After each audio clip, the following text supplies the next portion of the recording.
সূরা মুল্ক তো পড়েন রাতের বেলা সূরা মুল্ক পড়ার অভ্যাস করেন।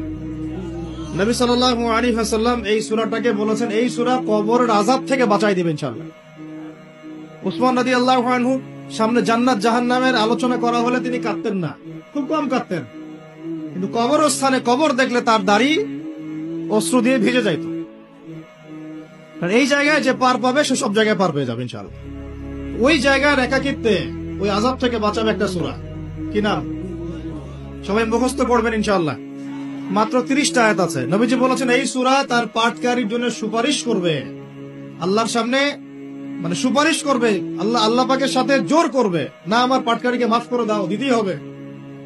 এক পর্যায়ে আল্লাহ পাক মাফ করে দিবেন ইনশাআল্লাহ। তো এই সূরাটা 30টা আয়াত আছে। নবীজি বলেছেন আমার মন চায় সবাই যেন এই সূরাটা মুখস্থ করে। তো নবীর একটা মন চায়, আমরা সেটা করব না?